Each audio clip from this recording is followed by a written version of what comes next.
अब यूपी के बाद राजस्थान से चुनाव लड़ेंगे। योगी रातों रात फैसला हुआ, न वसुंधरा और न ही शेखावत योगी बनेंगे। बीजेपी से सीएम पद के दावेदार। राजस्थान में गहलोत सरकार से मुकाबले के लिए बीजेपी का बम्पर प्लान, बुलडोजर वाले बाबा की बड़ी मांग, तो मोदी और शाह को लेना पड़ा बड़ा फैसला। योगी का नाम सुनते ही कांग्रेस के फूल गए, हाथ पांव, पूरी प्लानिंग पर फिरा पानी। मोदी के एक मास्टर प्लान से बदल जाएगी राजस्थान की जीत की कहानी। जी आपने सही सुना, राजस्थान में मुख्यमंत्री पद के दावेदार अब योगी होंगे। राजस्थान की हर गली नुक्कड़ में इस बात की चर्चा हो रही है।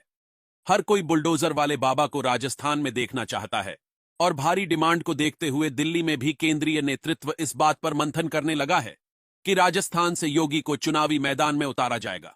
अगर ऐसा हुआ तो कांग्रेस की पूरी प्लानिंग पर पानी फिर सकता है, लेकिन बीजेपी इन दिनों इसी की तैयारी में है। पार्टी ने योगी को चुनाव में उतारने का फैसला किया है। कहा जा रहा है कि पार्टी के सीनियर लीडर की बातचीत भी हो चुकी है, तो राजस्थान से जाकर अब चुनाव लड़ेंगे योगी। लेकिन ठहर जाइए, यहां पर हम योगी आदित्यनाथ की नहीं बल्कि योगी बालकनाथ की बात कर रहे हैं। योगी बालकनाथ योगी आदित्यनाथ के हूबहू नक्शे कदम पर है। अलवर से भाजपा के सांसद है। वही राजस्थान में पीएम मोदी के पिछले दिनों तीनों कार्यक्रमों में शामिल थे और तभी से इस बात पर चर्चा शुरू हो गई थी कि राजस्थान के राजनीति के शीर्ष नेतृत्व में योगी बालकनाथ अंगद का पांव रखने वाले हैं।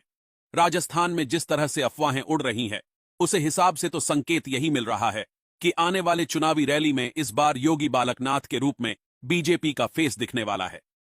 हाल ही में योगी बालकनाथ को प्रदेश भाजपा का उपाध्यक्ष बनाया गया था और पिछले 1 साल से यह चल रहा था कि बालकनाथ को राजस्थान की राजनीति में शीर्ष पद पर लाया जाएगा और सीएम फेस भी योगी ही होंगे। प्रदेश उपाध्यक्ष बनाया जाना उसी की शुरुआत है। अब योगी सामने आ गए हैं तो वसुंधरा समेत भाजपा के कई चेहरे सिमट जाएंगे, क्योंकि पीएम मोदी का अपने पिछले सभाओं में योगी का लाना यह संकेत था कि अगर राजस्थान में भाजपा की जीत हुई तो बालकनाथ ही सीएम होंगे, बाकी सब उनके पीछे होंगे। वहीं बालकनाथ अभी चर्चा में आए जब उन्होंने योगी के ही अंदाज में अलवर डीएसपी आनंद राव को चेतावनी दे दी थी कि राजस्थान में भाजपा सत्ता में आने वाली है। उसके आते ही सभी भ्रष्टाचारियों को मिट्टी में मिला दिया जाएगा।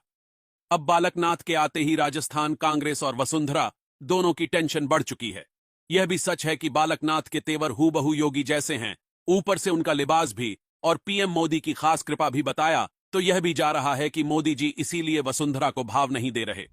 अब योगी बालकनाथ के बारे में बात करें तो बालकनाथ बाबा मस्तनाथ विश्वविद्यालय के चांसलर है और नाथ संप्रदाय के 8वें प्रमुख महंत भी है।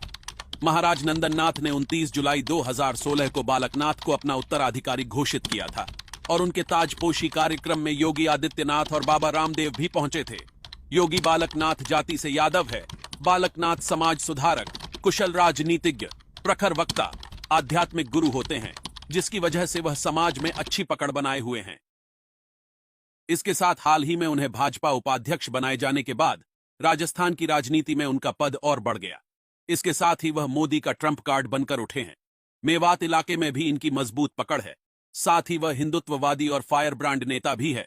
2019 में अलवर से कांग्रेस के वरिष्ठ नेता भंवर जितेंद्र सिंह के खिलाफ संसद का चुनाव लड़ा था और लगभग 3 लाख मतों से चुनाव जीत भी गए थे। यह उनकी पहली और जबरदस्त जीत थी। हाल ही में जुलाई में वह गहलोत पर भी बरस पड़े थे और यह कहकर कि गहलोत मुगलिया सरकार है, तहलका मचा दिया था। बिल्कुल सीएम योगी के अंदाज में ही वह सत्ता विपक्ष से भीड़ रहे हैं। दरअसल वसुंधरा राजे को केंद्र जानबूझकर सीट नहीं दे रहा और बालकनाथ के आने से बीजेपी की राह और आसान होने वाली है। इसलिए केंद्र पिछले 1 साल से इसकी तैयारी में जुटा हुआ है और अब चुनाव को बस 4 महीने ही रह गए हैं और यह पासा फेंक दिया गया। अब बालकनाथ आ रहे हैं तो उनके सपोर्ट के लिए योगी आदित्यनाथ भी आएंगे और उनके लिए राजस्थान में पहले नाथ संप्रदाय, साधु संत समाज सब बालक के हो जाएंगे। बस सोचो, अब बीजेपी के लिए जितना बेहद आसान हो गया।